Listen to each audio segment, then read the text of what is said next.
This is the 2018 Paris Motor Show. And coming up now are the highlights, but before that, make sure you press like on the video and subscribe to our channel. Enjoy the show.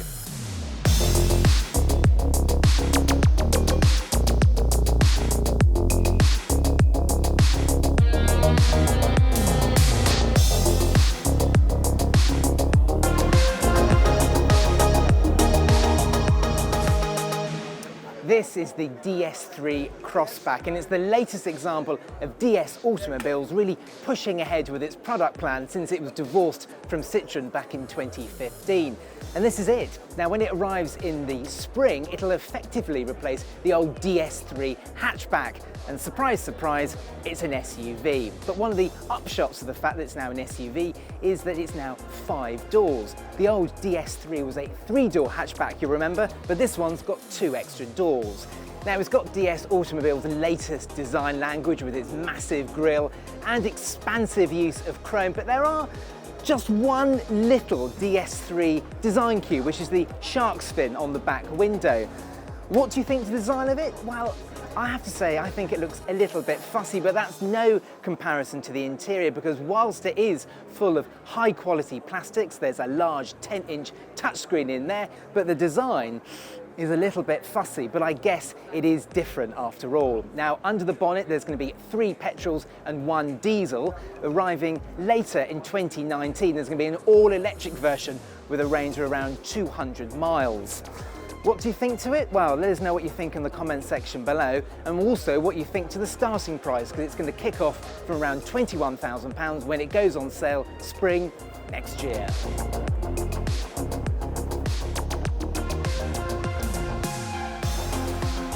Kia make dull, uninspiring cars, don't they? Well, that attitude has changed over the past few years, and it's about to change again with this, the Pro Ceed. Now, if you remember, with the previous Ceed, there was a Pro Ceed model, but that was a 3-door sort of hatchback coupe. This is a 5-door sports wagon, or a shooting brake, much like the old Mercedes CLS shooting brake, if you remember.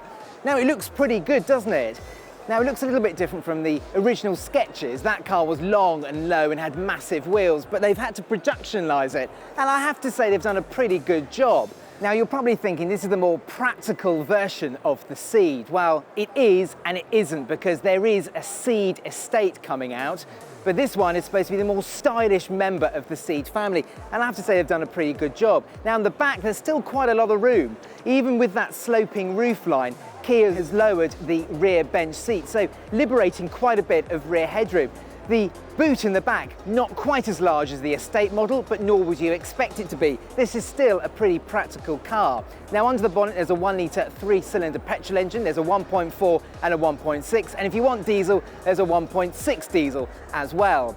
Now, seeing as though this is designed to be the sporty version of the Ceed, it's got firmer suspension. But there is also another sporty model that Kia's launching. It's the Kia Ceed GT. As before, there's a 1.6 turbo petrol engine in it, developing around 200 brake horsepower, but it's not an all-and-out hot hatchback like a Golf GTI. It's more of a warm hot hatchback.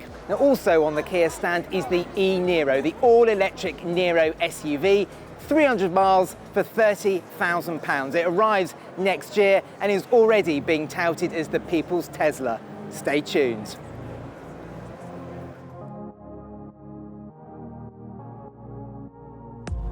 Welcome to the Seat stand and to the new Tarraco SUV. Now, if it looks a little bit familiar, well, you'd be right, because it's the sister car to the VW Tiguan and the Skoda Kodiaq. But in actual fact, it's a little bit longer than those cars. It's about 4 centimetres longer, and that's because it uses VW Group's longer MQB platform.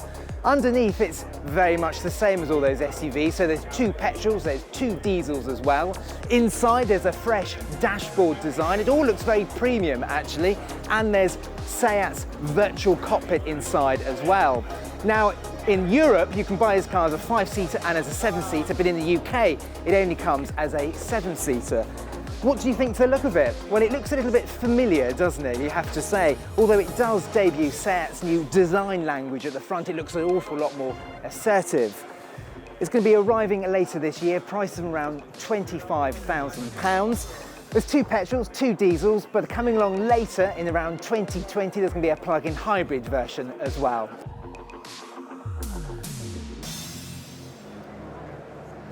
Ever since Skoda launched the Kodiaq, it's been our favourite mid-size SUV, but now there's a hot one, thank the Lord. And it launches with the VRS badge. Now under the bonnet, there's a 2-litre twin turbocharged 4-cylinder petrol engine pushing out 237 brake horsepower, 0 to 62 miles an hour, coming up in around 7 seconds. There's variable 4-wheel drive, adaptive chassis control, and all sorts of extra sporty modifications, the most notable of which, obviously, is the exterior. There's a new front bumper, new grille, new fantastic VRS wheels, and a nice set of pipes at the back as well.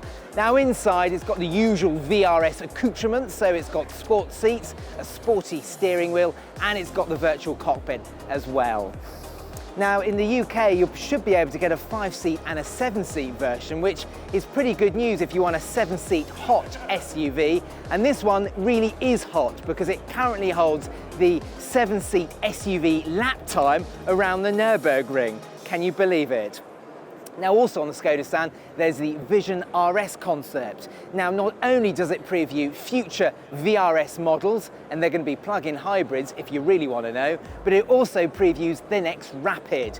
Now the Rapid will become a proper VW Golf rival, and that should be coming out, well, we should be getting an idea of what that looks like next year.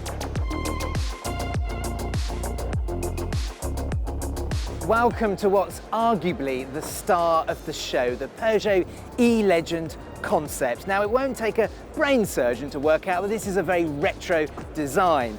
It's actually a very modern reinterpretation of the classic 504 coupe, and correct me if I'm wrong, this is an absolutely fabulous looking car. It's so beautifully retro, and there are various little bits on it which could make production, such as the bumpers. Now they're aluminium, painted in black, and Peugeot say they're seriously investigating putting this kind of bumper on their future cars. It looks beautifully retro, but it's also got a key safety element with it as well. But on the inside, things go up a gear because it is festooned with modern technology. There's a 49-inch screen in there, for heaven's sake. There are also lots of cameras and more screens, but Peugeot hasn't forgotten the retro feel with this car because it is covered with lovely little details like wood, leather, and absolutely fabulous blue velvet seats. Now, it uses a bespoke electric platform. Now, total output is around 470 brake horsepower, range is around 370 miles. But I've got some bad news for you because Peugeot have no plans to make this whatsoever. It is a crying shame. The Mercedes GLE. Do you remember that? Well, it used to be the old Mercedes ML, and then it was facelifted and renamed the GLE. It's understandable if you forgot all about it because in a sea of fantastic SUVs like the BMW X5 and the Audi Q7, the GLE was a little bit lost. But now there's a new one, and it's been revealed here at Paris, and I have to say it is a good-looking car. As you'd expect, at the front it's got all the latest Mercedes design language, but at the back, especially at the side there for the rear window, it harks back to the original Mercedes ML from the late 1990s. Now inside, it's as you'd expect, it's all very latest gen Mercedes-Benz, so there's lots of fantastic materials. There's 2 12.3-inch touchscreens in there as well, and the whole thing is very reflective of the current Mercedes-Benz trend of fantastic design and brilliant build quality. Now at launch, there's going to be a 3-litre straight-six petrol with an electric motor and a 2-litre diesel. Coming along later will be more powerful diesels, including an AMG V8 high-performance version, but you'll have to wait until 2020 for the V8 AMG. Now, if all this seems a little bit too predictable for you, Mercedes-Benz will sell you another SUV. It's the EQC, and it's Mercedes' first all-electric car, and it'll have a range of 280 miles and comes late next year. MPVs are dead. Well, not so at Mercedes-Benz because this is the B-Class. Now, despite the trend towards SUVs, Mercedes still thinks there's life in the MPV yet because they've launched the new B-Class, and this is it. And as you'd expect, it uses A-Class underpinnings and it looks a little bit like the A-Class at the front. In actual fact, I think it looks a bit like a Mercedes-Benz A-Class wearing a top hat. Whether that's a good thing or not, I'll let you decide. Now inside, it's pretty much the same amount of space that you've got in the old B-Class, so it's very practical. And there's also, coming along a little bit later, a sliding rear bench seat in the back of the car to make it a little bit more practical. Now inside it uses the same Mercedes-Benz A-Class interior, so there's lots of nice quality plastics and lots of lovely little design touches as well. And that also means it uses Mercedes' new MBUX infotainment system, which if the A-Class is anything to go by, should be pretty good indeed. Now there'll be 2 petrols and 2 diesels, and it'll be going on sale later this year, prices from around £25,000. Also on the Mercedes-Benz stand is the A35. It's the first of 2 hot A-Class models. This one has a 2-litre turbocharged 4-cylinder engine, pushing out just over 300 brake horsepower. Rivals, well, that's the Golf R and the Audi S3. Prices for that should be around 36 grand.